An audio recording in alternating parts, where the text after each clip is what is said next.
Every Tuesday, I get out of bed with the hope that a new episode of the What's Your Mount Rushmore podcast, hosted by Mark Duvall and John Hansen, is available for download. For some reason, I look forward to their picks and stupid jokes. So, I'm glad you found them. Here we go. Welcome to What's Your Mount Rushmore podcast with hosts Mark Duvall and John Hansen. Are you kidding me? Two old friends and knuckleheads discussing and covering their top four choices for any and all topics, making up their Mount Rushmore selections each week. Nothing is off limits. As you listen, remember, we always want to know, what's your Mount Rushmore?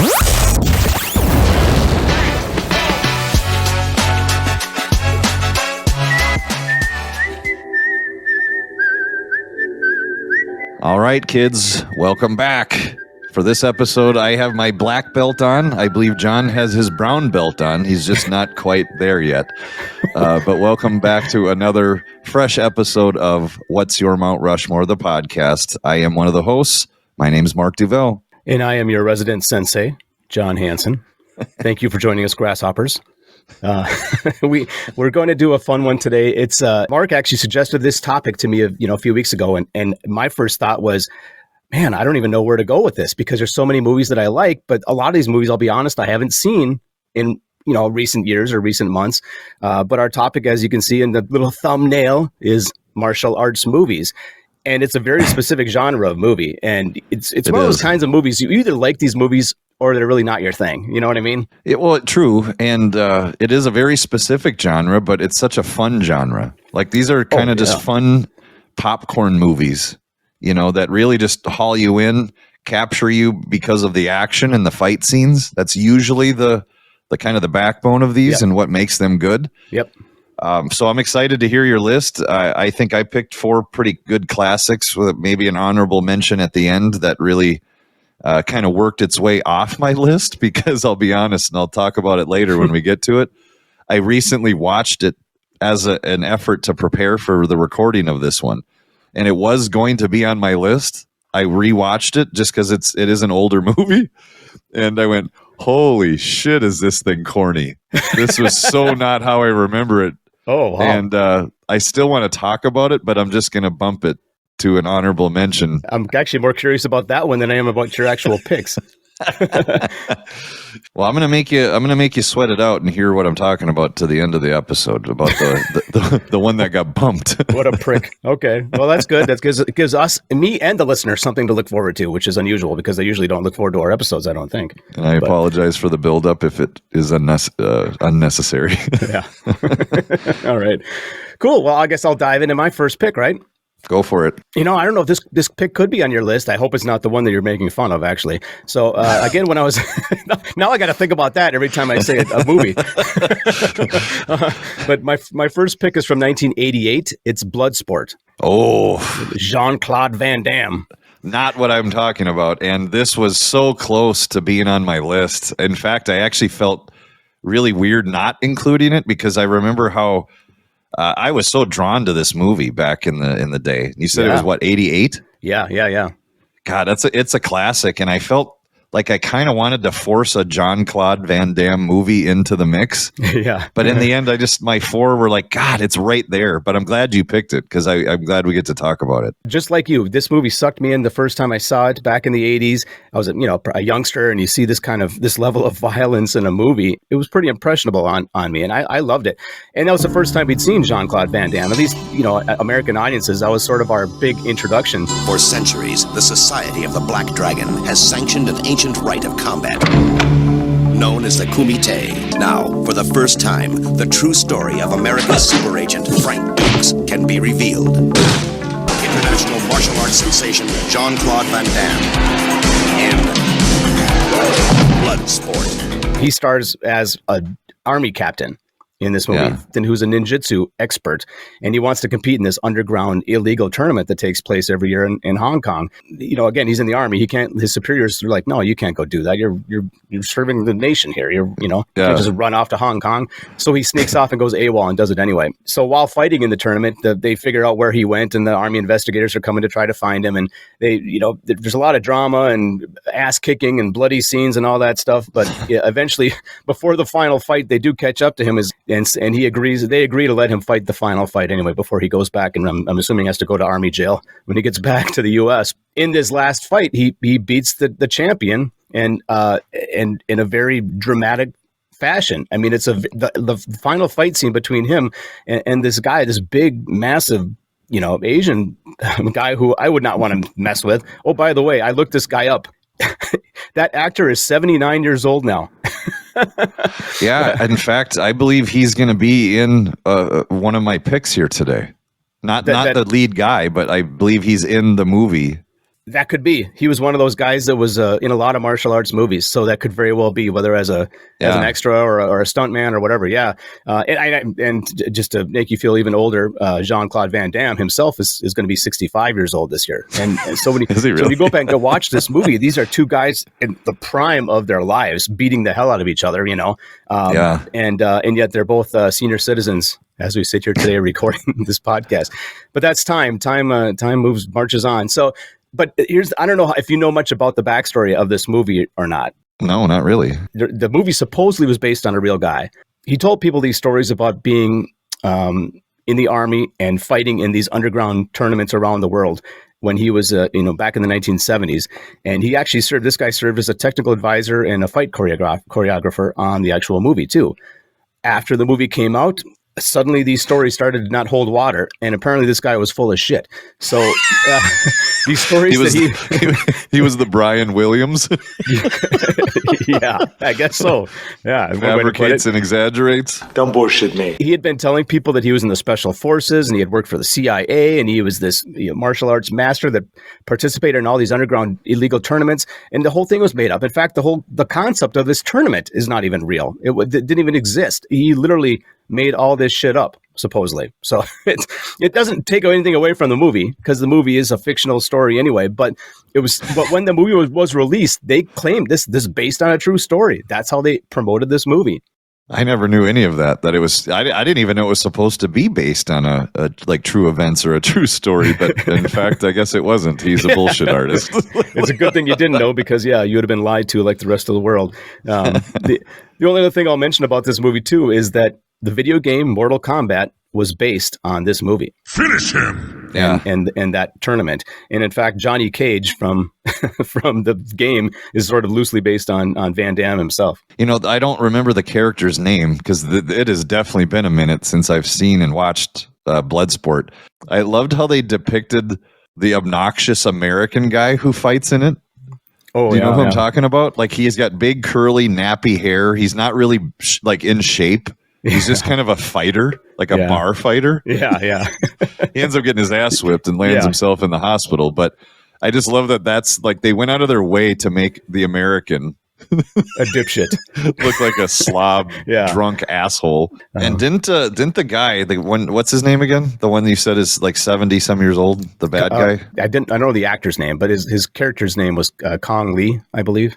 Okay. The final fight that you're talking about with him and Van Damme, if I remember, doesn't he do something pretty dirty to try to beat him? Oh, yeah. And Van Damme overcomes it, which is like so not realistic. No. The way he overcomes it is so stupid, but it does make for a real drama. I mean, he tosses salt into his eyes, so he sort of temporarily blinds Van Damme. So he's kind of blindly, on the ring, trying to figure out where the guy is. And if watch the movie, it's a little unbelievable how he does it, but at the end of the day, he does kick his ass and win the tournament. So, but again, it was such a good popcorn movie from my youth. I remember watching that many, many times, just because of the fight scenes. They're pretty cool. It's a good teenager movie because there's a lot of violence that teenagers like us crave. Absolutely. That's a good start, man, because I'm glad we got to talk about Bloodsport. It deserves to be on a Mount Rushmore somewhere. Great. Just didn't make mine, but if you're good, I'll kick off my first pick. Yeah. And I'm going to preface it with giving you a little bit of inspiration on how I deliver my first pick. And I'm going to use some inspiration by the legendary rock band Rush. And what I mean by that is for my first pick, I will choose Kill Bill. I will choose free will. Oh, man. That's funny. Now this one, as soon as we started talking martial arts movies, it obviously brought me back to some nostalgic picks, which I'll get to. But this is the one that just rises to the top for me because it's martial arts movies meets kung fu movies meets the mind of Quentin Tarantino.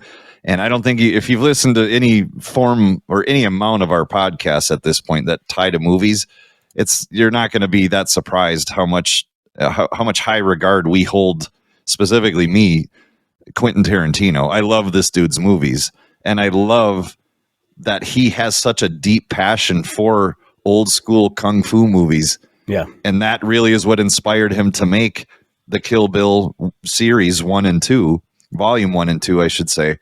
And they're both, I mean, I don't really have a preference. Yeah. That's why, like, when we recently did a movie sequel episode, I really wanted to say Kill Bill 2, but I don't like looking at it as a sequel. I know it sounds dumb. It is, but it originally was filmed as one long movie, and then he just broke it into volume 1 and volume 2. It's clearly, a direct continuation of the storyline of, Uma Thurman, who she's one of the reasons I love the movie so much. It's so cool to see a female be the actual badass. She's that great. Is like one of the most feared people on earth. Yeah, she's awesome in that movie. Looked dead, didn't I? Well, I wasn't. But it wasn't from lack of trying, I can tell you that. Actually, Bill's last bullet put me in a coma. When I woke up, I went on what the movie advertisements refer to as a roaring rampage of revenge. And when I arrive at my destination, I am gonna kill Bill. God, and it's the epic fight scenes, it's the cinematography, it's the classic Tarantino writing. That's what makes him such a unique director. I love his vision, and I love how he makes movies. And again, for a genre that's so specific, meaning martial arts movies, kung fu movies, he made this so appealing because it's just a great movie. There's two scenes that really, to me, always just are the cream that rise to the top in the Kill Bill series. One, it's where Beatrix Kiddo, that's Uma Thurman, she's the Black Mamba, and she fights Daryl Hannah's character, which is Ellie Driver, and they get in this just absolute war, one-on-one, inside a trailer home. And it is just insane, the violence that you see. These two women beating the absolute shit out of each other. And there's probably one of the grossest scenes in all of fight scenes ever. It's when Ellie Driver's character grabs Bud's. It's the trailer home that they're in. It's Bill's brother's trailer home. She grabs a giant spittoon full of tobacco spit and she gets it thrown on her from Uma Thurman.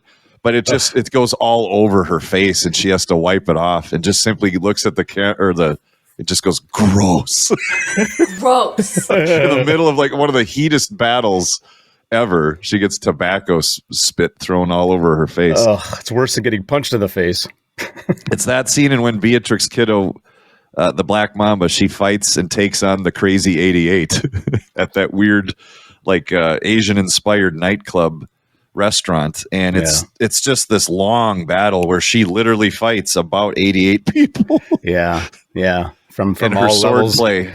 Yeah, the amount of training that Uma Thurman must have went through to make that a believable movie.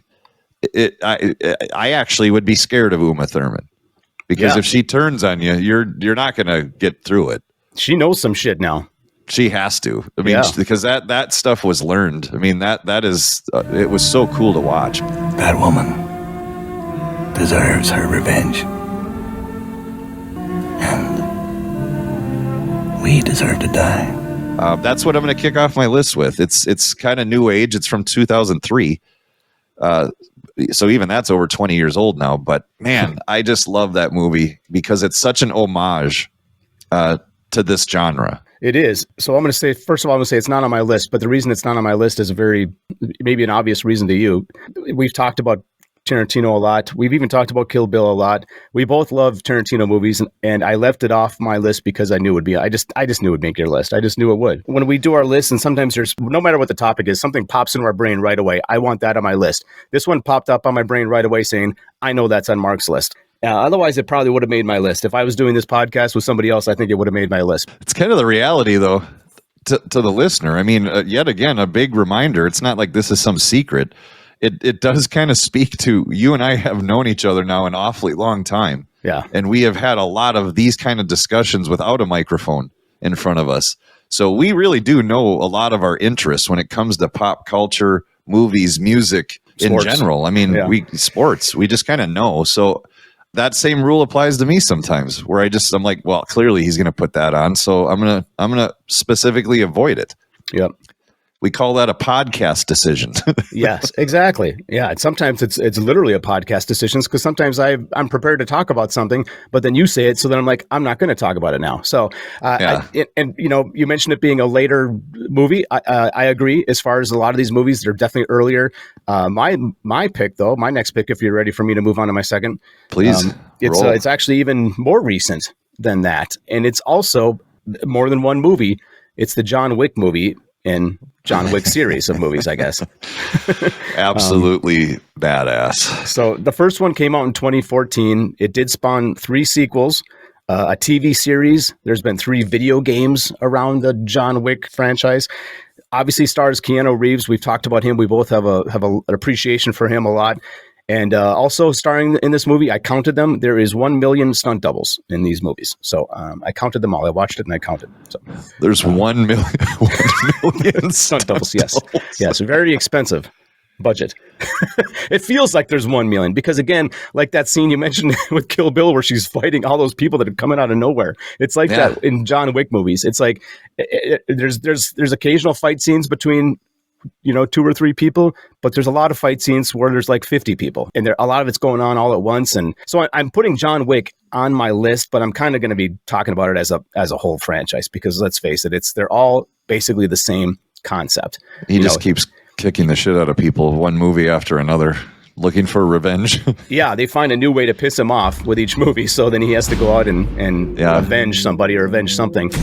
I lost everything. That dog was a final gift from my dying wife. Jonathan, you got out once. You dip so much as a pinky back into this pond, you may find something reaching out to pull you back in. It's personal. Where'd you get that car? What does it matter? It's not what you did, son. It's who you did it to. Some people are going to be, that's kind of a head scratcher. Is that really a martial arts movie? And, I'll say this, it's not necessarily a traditional martial arts movie, but there's so much martial arts in it. There's so much hand-to-hand combat in these movies that I thought, hell, it fits. I'm putting it in there. It's certainly one of the best action movie franchises of all time and one of the most successful. I think it's earned more than $1 billion between the movies. People know these movies. I'm not coming out of left field with something no one's heard of with this one, that's for sure. But no, and I'm glad you said it, because I did think that. It's actually why it's not on my list, and yet I love the whole trilogy, or how many, I don't even know how many there have been now. I think 4 3 total. Is it 4? Yeah. But they're just badass again. But you're right. Me personally, I kind of label them more as just action thrillers. Yeah. But you're right. It certainly, by definition, should be a martial arts movie, because there's so much of it used. There's so many of those kind of scenes. So much. And some sword play and other types of weapons that are common in martial arts movies too. So it isn't just a lot of hand-to-hand fighting. Of course, there are people that get shot and die in various other ways that aren't martial arts related, but there's just so much that is that I thought I'm going to squeeze it in. Somebody might fault me for that, but it's my pick. I'm putting it up there. This role is so physically demanding for him. I've actually read that Keanu Reeves, every time they make a movie, he has to take time off to recoup his body because, first of all, he's not necessarily a young person anymore. Even when he's they started, like 60. Yeah, even when they started these movies, he was well into his 40s. So it's not like he was some young 22-year-old kid doing these things. He was already almost middle-aged, basically. Obviously much more physically fit than the average middle-aged person. Who's that handsome devil? They're actually going to work on a 5th movie. They're actually going to make another movie. It's still in the script writing stage, so it's not coming out anytime too soon, but they have agreed to do it. It's just a matter of getting a script that he and the other producers like.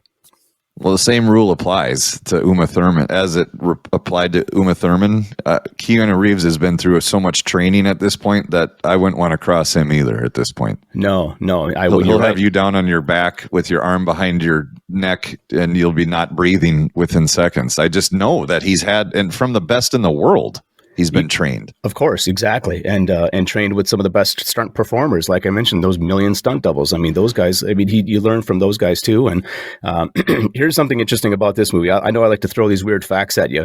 When they were originally writing the first movie, like in the writing stage, before they even had a studio deal or were ready to start making the movie, the guy that wrote it was picturing John Wick as a much older, retired assassin, not somebody who is currently able to do these things. And he had either Clint Eastwood or Harrison Ford in mind to play the part. Oh, wow.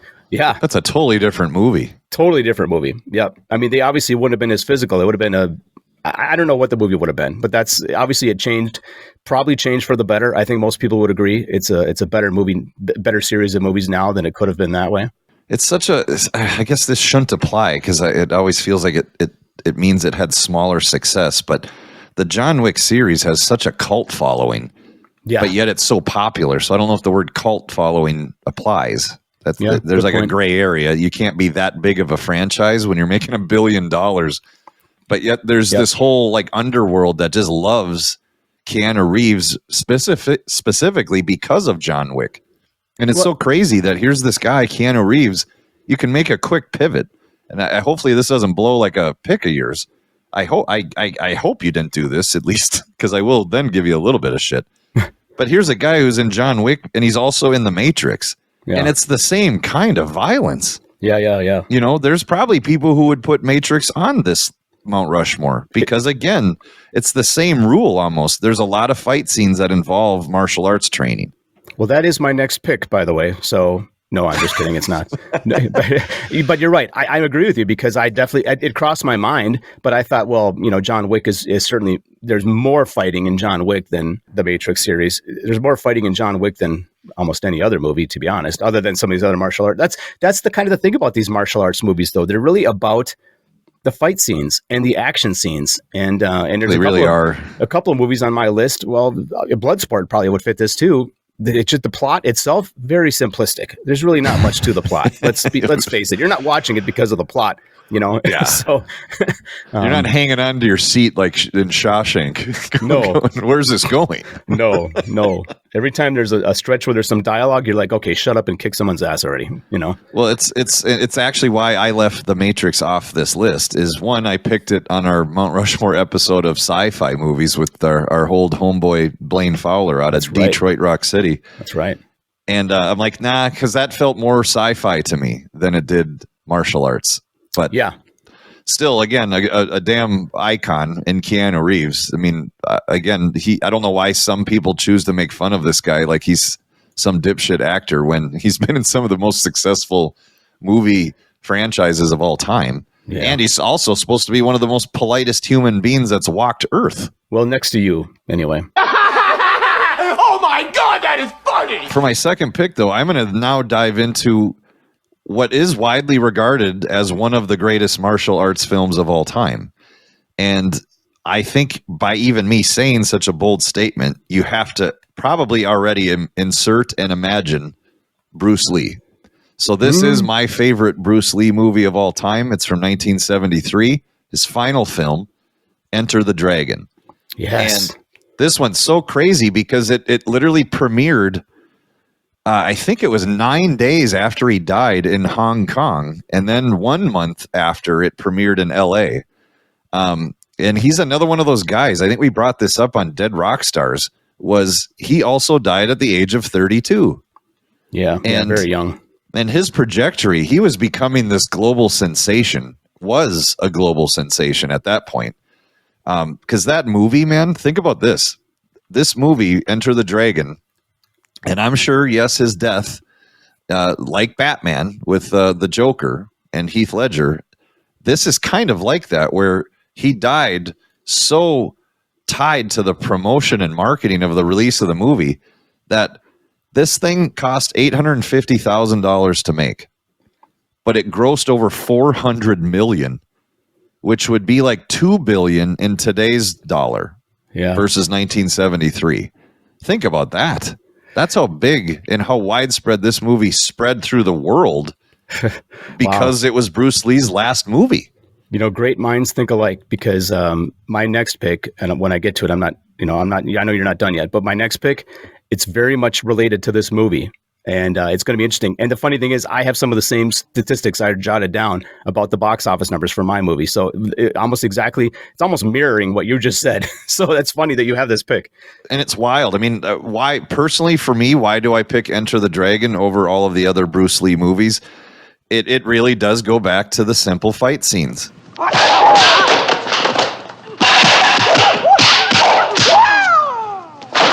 There is a scene where he takes on, again, it's always like a gang of people. Yes. And he through the fighting, he ends up with nunchucks. He ends up with little sticks. And the scene of him with those nunchucks, it's incredible. It's so like, is this real? How is this CGI? And it's not. It's Bruce Lee with nunchucks in his hands. And that's what he's able to do with them. Wow. It's frightening.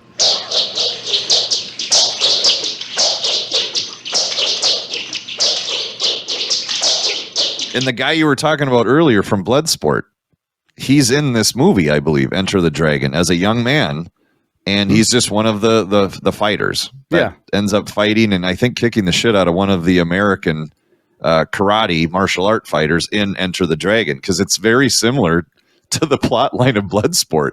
It's this big tournament on an island, but the guy who runs the tournament in the island is this just big corrupt, Pablo Escobar type dude that's producing opium at a global level. Yeah. And Bruce Lee's character, his name is Lee in the movie, he shows up to investigate and to fight. Of course he does. And it's such a cool movie, especially that scene where he's fighting the bad guy with all those mirrors. Had to have been, I've heard that was really tricky to shoot because there's so many, it's like a mirror maze and he's fighting a guy in there. Yeah. It'd be easy for one of them to get hurt. Like, it physically hurt. Yeah. You really hit the nail on the head. And you said when he died at 32, he had so much more to give too. He was starting to get the recognition in the United States. He'd sort of been a star in Hong Kong and China already, even though he was American. People kind of forget that. He was born, I think, in San Francisco area or something. Yeah. He was an American guy, but his career started and exploded in Hong Kong, and then he was just about to become this massive star in the U.S. and then he died. One of the most unique physical specimens our world has ever seen, because he wasn't a large guy. And unlike some people like Keanu Reeves or Uma Thurman, who we both agree that would probably kick our ass just from things they learned in movies, everything he did was legit. He was a martial artist far and away before he became an actor. That was what he was. In fact, he taught martial arts to a lot of people. And so, I mean, can I segue to my pick? Because it's so closely tied to what you just talked about. And I'm really glad we both are representing a Bruce Lee movie, because this wouldn't be a legit list without one. No, it wouldn't be a legit list without one. And in this case, we've got two. So mine is Return of the Dragon. And this was and I talk about the things that he could have done. He actually directed this movie. Not only was he the star of this movie, but he also directed it. And it was the only movie that he actually directed while he was alive. And the reason I say it like that is that he was in the process of directing another movie when he died.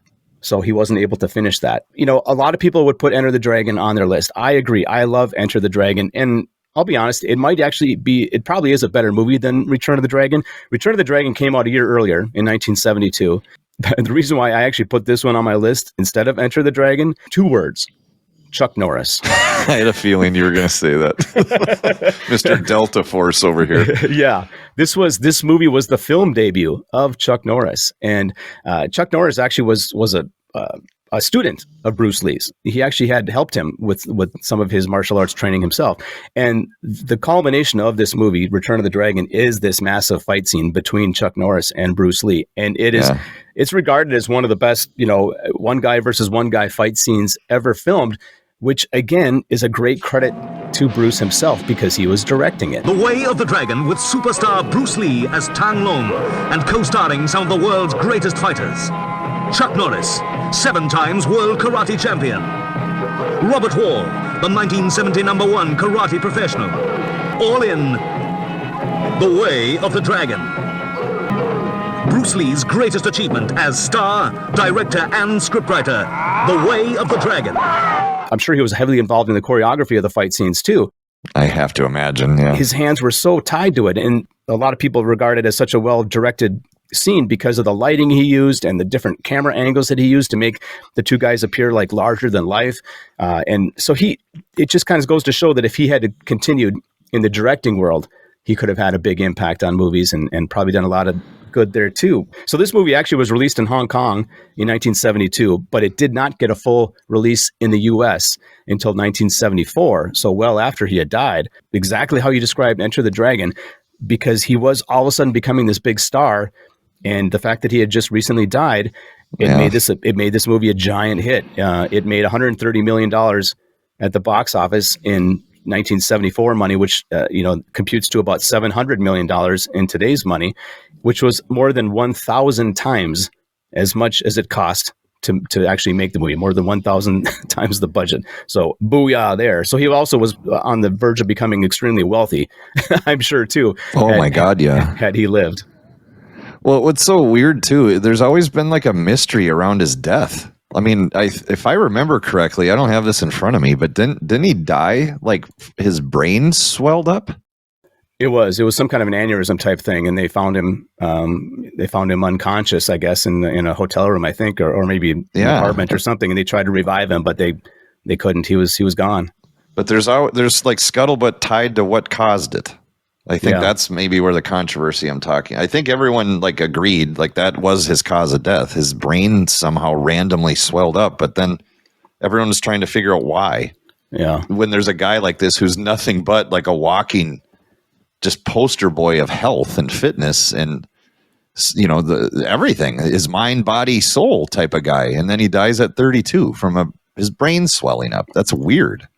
It's so weird. Yeah. It's part of the mystery of the whole damn thing of Bruce Lee. Yeah. And then his son, died too young as well. Another weird one, getting killed during a movie scene. During a movie scene. Great movies too, though. The Crow movie. God, I love that movie. That movie is so cool. It's so dark. Yeah. And it was just like really anticipated because it's like, here's Bruce Lee's kid as a lead now, who's about to be a badass too. And then, whoops. That's so weird. That was very weird. Yeah. Man. But I do love that we got to talk about Bruce Lee because again, he is the guy. He's the GOAT. Oh, 100%. If we're talking about martial arts stars, we probably got two of them right there between Chuck Norris and Bruce Lee are on the mountain right there themselves. Undeniable. So, my third pick is going to be my most nostalgic pick. And this will bring me back to my youth. And it'll be a topic that we've kind of weaved in and out of with other episodes, but it's the Karate Kid from 1984. Nice. How on earth am I going to not include the Karate Kid, for God's sake? And it was my introduction to Elizabeth Shue playing Allie Mills. How you doing? What's so fresh though for everybody, the Karate Kid, who knew that the world needed closure to the Karate Kid story. I guess that we went all these years, 30 years without really kind of ever thinking about the Karate Kid again until Cobra Kai came along, the series on Netflix. Yep. And you and we've had private conversations. We've both watched it. I believe I know I've completed the series and you're like on the doorsteps of doing so.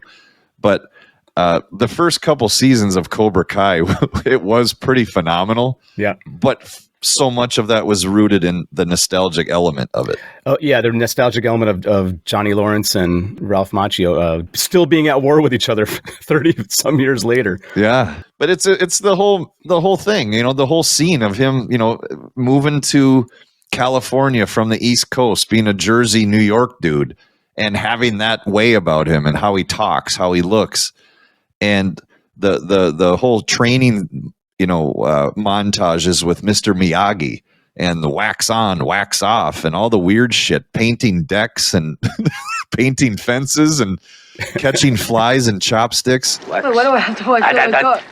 Remember, dear, no question. Yeah, but Right. Wax on, right hand. Wax off, left hand. Yeah. And when you're that age, and it was just a cool, conclusion to the movie with the big dramatic crane kick on Johnny. Yes. John, the future Johnny says it was an illegal kick, so I don't know. Yeah, and I'm with Johnny on this one. I kind of am too. It's again nostalgic. There's no way I could sit here and do a Mount Rushmore and not include the Karate Kid. So you okay? Can you go on? Get him a body bag! Yeah! All right. Especially knowing that it eventually would lead to Cobra Kai, which did jump the shark. But we both agree that it was better in the first few seasons. It got less good. I'm like you said, I'm about to finish it. Actually, by the time this episode airs, I'm sure I'll have finished it. But I don't know. I prefer to look at those first couple of seasons with it. Really, honestly, Johnny Lawrence was probably the reason why it was so good, because he was hilarious. 100%. He was so funny. He stole that whole series was him. I hope that that actor William Zabka, I hope his career sort of has a rebound now. You know what I mean? I hope we start to see him in things. Because he deserves it. He is a good actor, and he would be very good in a comedy role, actually. He really would be, because he carries that. He's got good timing. Yeah. And you're right. The Cobra Kai series, I don't think anyone's going to really put it in their notes as like, well, look at these performances, with the exception, though, of him. Agreed. Yep. Well, but again, your pick is the Karate Kid, and I can't disagree with that at all. It's not on my list, but it was probably one of my most, one of my top honorable mentions. And I do love that movie. It's extremely nostalgic, which is why Cobra Kai in the beginning was fun too, because of the nostalgia of going back and revisiting that. But awesome pick. I love it. And I wish Pat Morita could have been alive for the Cobra Kai series. That's one thing I always wished. Yeah, even though they did try to AI his ass into the series. Yeah, they did once, didn't they? I think there's kind of it's a little strange. It worked, but still like odd. You're down to, are you on pick 3? No, I'm on pick 4, me boy.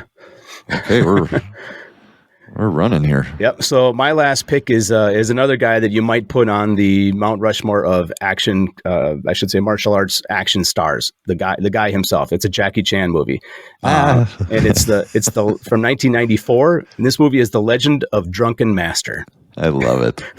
You're right. It's so appropriate. Chuck Norris, Bruce Lee. How on earth would you not have Jackie Chan on a Mount Rushmore? There's a debate right there. Then I mean, it wouldn't be worth doing an episode about martial artists, because we've already got we agree on 3 of the 4. But it would be interesting to see who we'd put the 4th. Steven Seagal. Exactly. Bingo. There's our mountain.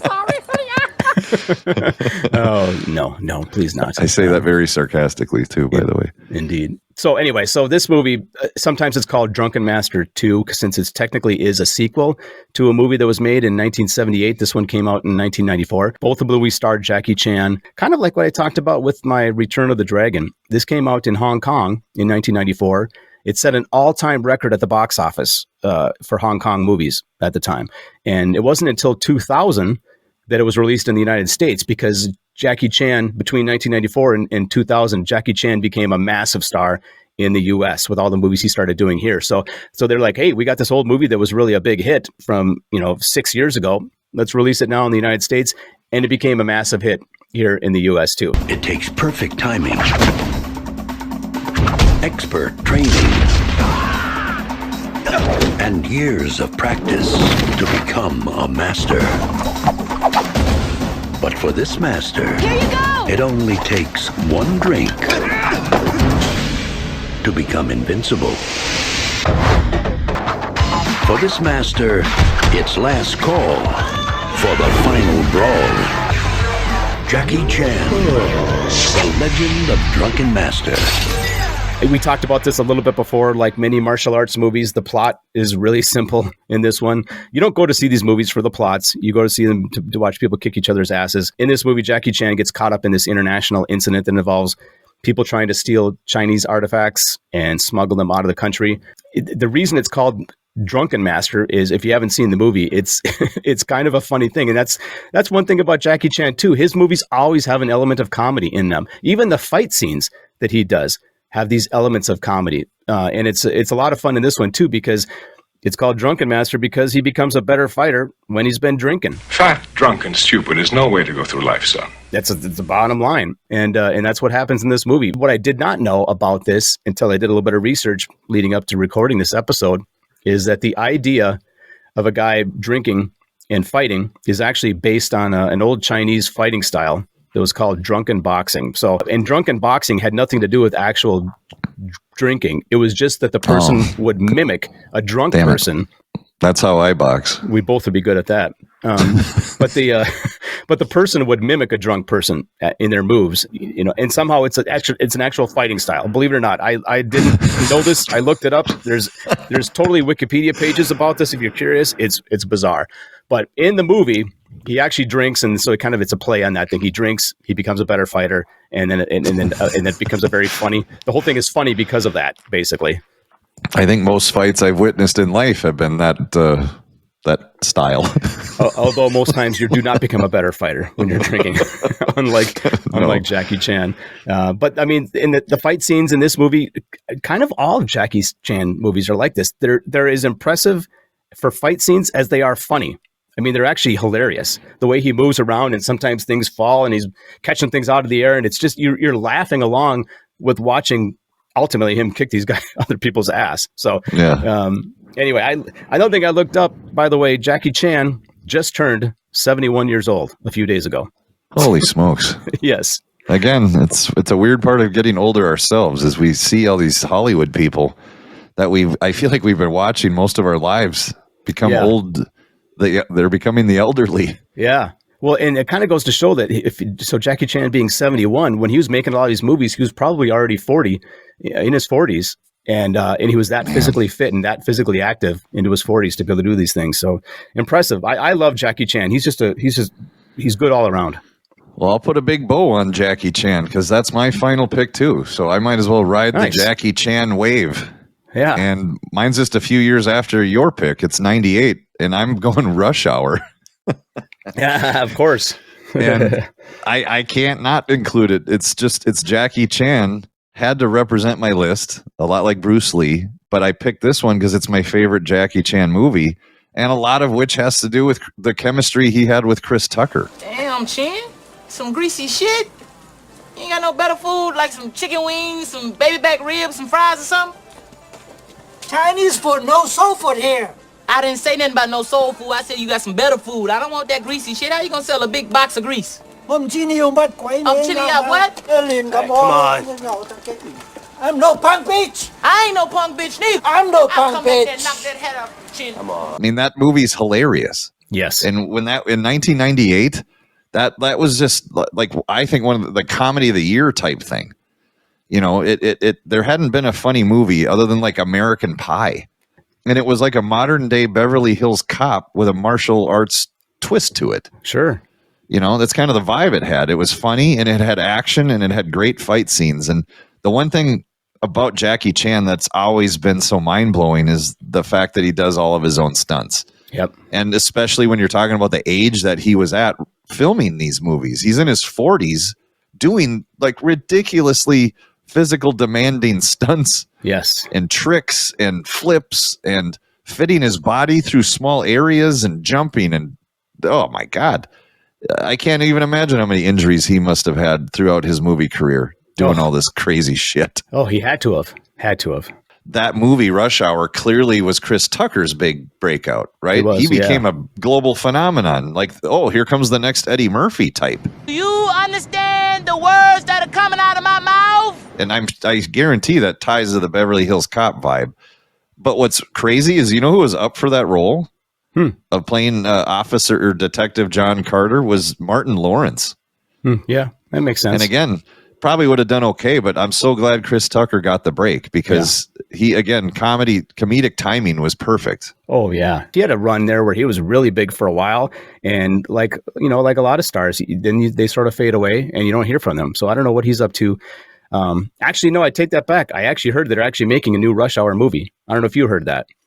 So I would hope that they're both going to be back for it. Yeah, they are. I think in the next year or so, it'll be out. Rush Hour 4. That'd be so cool if it really is those two. I would hope it is. I'm pretty sure it is. Why would it not be, right? I mean, it has to be.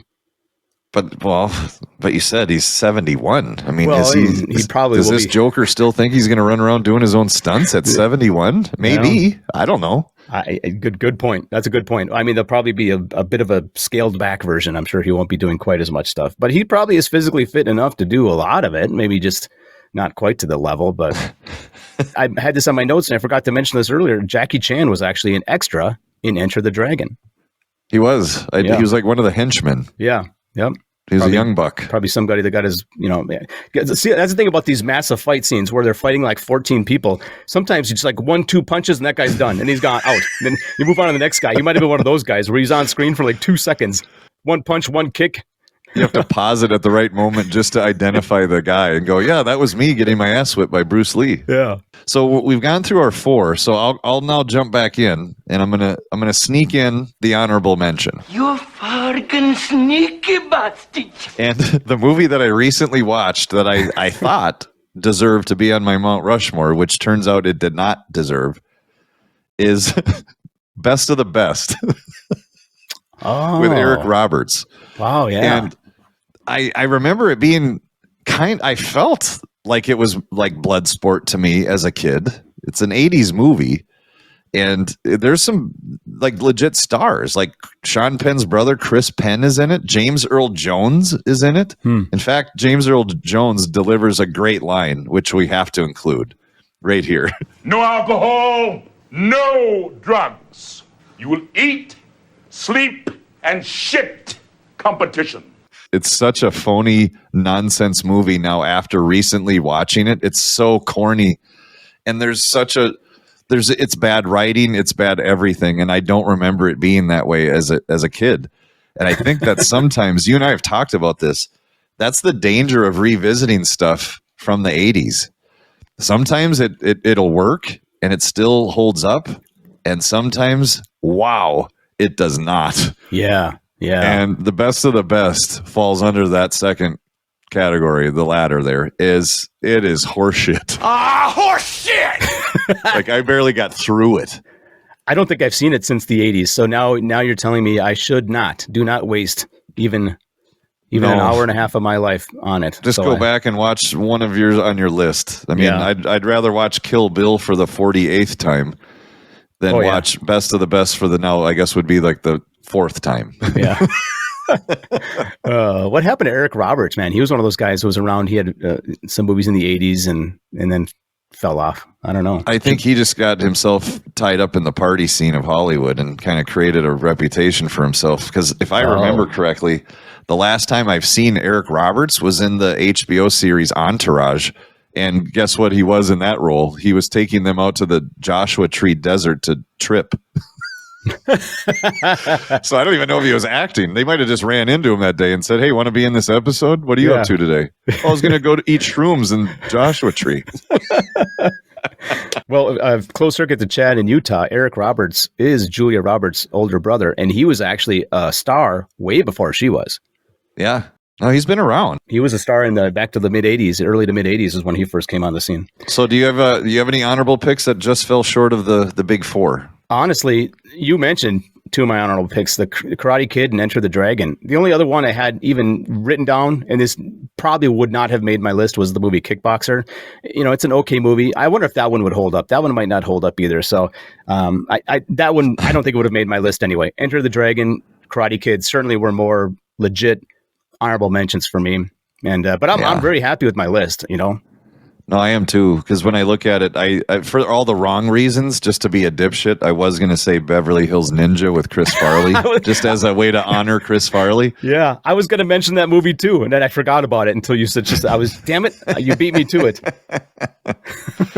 The legend that was Chris Farley. Yep. Well, this was a fun one because again, it's such a specific genre of movie, and you're either into them or you're not, and that's why I love a couple of my picks, like specifically Rush Hour, because I think a lot of people who really aren't into martial arts movies still loved Rush Hour. Oh, because it was a great comedy. It's like an action comedy. Exactly. You're right. And that's the one that booted best of the best, by the way. So I really stand by that decision. Thank God. Yeah. Far better. So, well, thanks again, kids, for listening to another version, another topic. As we just keep going through, we have this giant master list that it really is kind of intimidating of how many topics we have yet to get to, but we plan to get to. So hang in there week to week. And that being said, if anybody has suggestions for topics, please let us know. Hit us up. Leave a comment on one of our social media posts. Please let us know. We'd love to hear from you as far as topic ideas. And be as specific as you want, too. I mean, what do we care? I mean, we do one a week. So, again, when we don't plan on stopping, they can be. You've seen some of our episodes be real specific and some are vague and anything in between. So I will thank our sponsor, though, for this one. And I'm going to thank my childhood. I was very scared of this place because I'm pretty sure illegal activity constantly went down there. And it's Bach Ho Restaurant on the corner of Humboldt and Brookdale Drive.